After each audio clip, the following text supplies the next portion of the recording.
고난의 한복판에서 높아지시는 하나님, 그렇게 정했습니다. 누구나 자신이 한없이 작아지는 그런 순간을 경험합니다. 문을 열기 싫은 아침, 감당할 수 없는 문제, 사람들 앞에서의 오해, 가족 문제, 건강 문제, 내 성품의 문제, 등등 감당할 수 없는 그런 문제들이 우리를 둘러싸고 있습니다. 그 순간 우리는 나는 작고 문제는 크다고 느낍니다. 그리고 하나님은 멀리 계신 듯 그렇게 생각합니다. 그러나 오늘 시편 138편의 말씀은 정반대의 선포를 들려줍니다. 내가 낮아졌을 때 하나님은 높아지신다. 내가 흔들릴 때 하나님은 나를 붙드신다. 내가 방황할 때 하나님은 그때 일하신다. 다윗은 고난 속에서 하나님을 경험했습니다. 오늘 이 말씀은 우리의 현실 속에서 다시 살아 움직일 것입니다. 하나님은 우리의 현재에서 찬양 받으시기 원하십니다. 다윗의 감사는 형식적인 예배가 아니었습니다. 그의 감사는 전심으로 온 마음을 다하여 오직 하나님께만, 그게 바로 전심으로입니다. 왜냐하면 그는 이미 많은 전투 통해서 원수가 추격해올 때에 그때의 그 상황, 그 갈급함, 그 위급함, 사람들의 배신을 통한 그 허전함,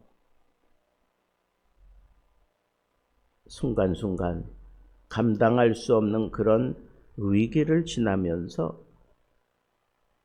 어떤 때는 길도 알 수 없는 그런 앞을 향해서 도망치는 자신의 모습을 그저 한없이 안타까이 여기면서 신음하듯이 하나님을 불렀던 그런 순간순간들이 그에게는 참 많았습니다. 그런데도 불구하고 다윗은 전심으로 오직 하나님께만 찬양과 경배를 드린다고 그렇게 얘기합니다. 그 당시 다윗의 세대는 신들의 전쟁이 일어나는 시대 아닙니까? 그런데 다윗은 이방의 그 위협적인 신들 앞에서도 또 굉장한 골리앗들 앞에서도 그는 전적으로 하나님만 높였던 것을 볼 수 있습니다. 어떻게? 우선적으로 높였다는 겁니다. 문제가 하나님보다 더 커 보인다라고 생각할 때 나는 먼저 두려움이 찾아옵니다. 오늘 한국 사회에서 정치적인 불안, 정치적인 혼란, 경제적인 그런 갈급함, 가족 간의 긴장, 미래에 대한 불안은 현대의 우상이라고 할 수 있습니다. 그러나 다윗은 세상의 그 막강한 권세를 보지 않고 하나님의 이름과 말씀을 먼저 붙들면서 이겨내었던 것입니다. 또 그는 주의 말씀을 크게 하셨다라고 그렇게 얘기를 하고 있습니다. 다윗이 심각한 위기와 어려움 속에서 그는 오히려 주의 말씀을 크게 해서 나를 붙들었다라고 얘기를 하고 있습니다. 하나님의 말씀을 그는 등불로 삼았던 것입니다. 그가 경험한 하나님의 말씀은 그냥 머리로만 이해하는 말씀이 아니었습니다. 그 말씀을 내가 겪고 있는 이 삶의 현장에서 하나님이 그 말씀을 통해 자신을 다듬어 가고 있다고 하는 이 사실을 그는 너무너무 잘 알고 있었기 때문에 말씀을 붙들고 기도했고, 말씀을 앞달리게 해서 그 말씀을 따라가며 그 위기 상황을 이겨내었던 그런 말씀의 사람 다윗이었던 것을 볼 수가 있습니다. 내가 기도했더니 두려움이 줄어든 것이 아니라 하나님의 말씀이 내 마음에서 기도할 때마다 커졌기 때문에 내가 이겨내었노라, 이런 고백을 하는 것입니다. 하나님은 우리의 고난에서 영광을 더 크게 드러내시는 분입니다. 높으신 하나님이 낮은 자를 돌아보신다 그랬습니다. 여호와는 높은 하나님이시니 낮은 자를 돌보시고 알아보심이요 그랬습니다. 이 구절 성경 전체에서 나타나는 하나님의 성품을 압축하는 것 같습니다.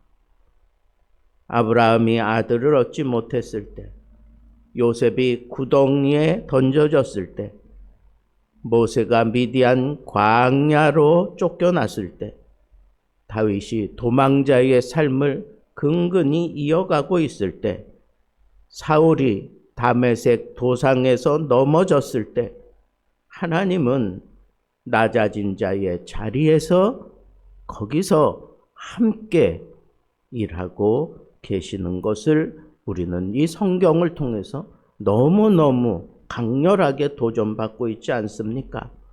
그러기에 우리는 이 가정 문제, 경제 문제, 건강 문제, 자녀 문제, 교회 문제, 가장 낮은 자리에서 하나님의 손길을 붙들고 따라가는 지혜가 필요합니다.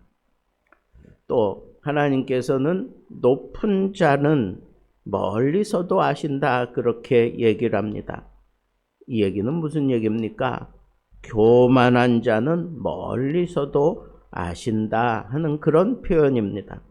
높아진 자, 멀리서도 하나님이 아신다는 이 말씀은 참 두려운 말씀입니다. 하나님이 멀리 하시는 것이 아닙니다. 교만이 하나님을 멀리 하는 것입니다. 오늘 우리가 회복될 통로는 단순합니다. 어떻게? 낮아지면 되는 겁니다. 낮아지면 하나님께서 우리에게 가까이 하시고 우리에게 살 길을 열어주시는 겁니다. 그 낮아졌을 때 하나님의 능력이 비로소 그를 통해서 역사하기 시작하는 것입니다. 세 번째로, 하나님은 우리의 위기에서 길을 여십니다. 이 말씀이 크라이막스입니다. 내가 환난 중에 다닐지라도, 다윗이 그런 고백을 합니다. 나를 소생시키시고 주의 손이 나를 구원하시고 여호와께서 나를 위하여 보상해 주시리라. 여러분, 환난 중에 다니는 것, 그거 믿음의 사람의 그냥 평범한 모습입니다. 근데 하나님께서 그런 사람들을 위해서 소생시키신다 그랬습니다. 여러분, 믿음이라고 하는 것은 이런 환난 가운데에서 밥 먹듯이 그런 고통에 눈물을 흘리고 있을 때, 그때 하나님께서 우리를 소생시키신다 그랬어요. 죽음과 방불한 그런 환난을 경험하고 계십니까? 하나님이 나를 소생시키는 성령의 강력한 바람을 불어주실 거구나, 그렇게 판단하라는 거예요. 주의 손이 나를 구원하신다. 기기묘묘한 방법으로 하나님의 손이 나타나서 직접 우리의 이 형편을 뜯어 고치고 우리의 이 무너지는 마음을 붙들어 주시는 그런 손으로 역사하시는 거예요. 내가 너를 붙들리라. 의로운 오른손으로 너를 붙들리라. 하나님의 손은 우리의 삶 속에서 역사하신다는 거예요. 그뿐만 아니라 이런 환난 가운데에서도 내가 이 믿음을 지켜냈으면 하나님은 반드시 그에 따른 보상을 주신다는 겁니다. 보상이 뭡니까? 회복시킨다는 거예요. 재건시킨다는 거예요. 아직 끝마치지 못한 것을 완성시킨다는 겁니다. 그리고 이상하게 변해진 것들을 다시 되돌려 주신다는 겁니다. 다윗은 자신이 잃어버린 기간까지 하나님께서 회복해 주실 것을 믿었습니다. 오늘 우리에게도 동일합니다. 무너진 건강, 깨어진 관계, 실패한 사업, 눌린 마음, 잃어버린 시간, 너무너무 많습니다. 하나님은 그것들을 보상하시고 재건하시는 하나님이 틀림없습니다.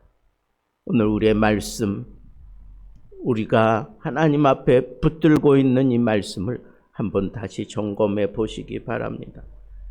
오늘 우리가 고난이라고 하는 이 상황에서 경험해야 될 것이 무엇입니까? 첫째는 고난을 문제로 보지 말고 하나님을 만나는 장소로 만들어야 하겠습니다. 말씀을 붙들 때 문제보다 말씀이 더 크게 보여지도록 말씀에 집중하시기 바랍니다. 낮아짐을 통해서 회피하지 말고 하나님이 내게로 가까이 오기를 기대하십시오.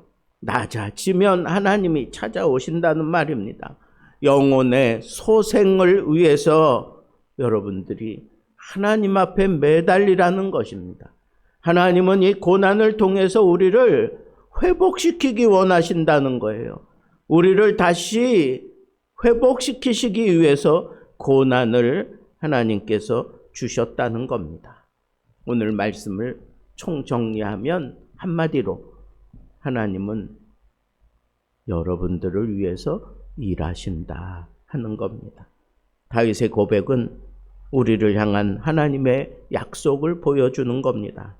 여호와께서 나를 위하여 보상하시리라. 나를 위하여, 나의 낮아진 자리, 나의 이 고통 가운데 지쳐진 자리, 내가 제대로 볼 수 없어 방황했던 그 자리에서 하나님은 나를 위하여 일하고 계십니다. 우리가 걷는 그 길을 하나님이 직접 그 손으로 그 길을 내시면서 우리의 삶을 바꾸어 놓고야 마시는, 일하시는 하나님, 나를 위하여 지금 역사하시고 회복하시는 그 하나님을 붙들고 이 고난의 현장에서 당당하게 일어서서 마지막 순간까지 하나님이 나를 위하여 맡기신 그 사명을 붙들고 끝까지 달려갈 수 있는 귀한 하나님의 사람들 되시기를 우리 주님의 이름으로 축복합니다.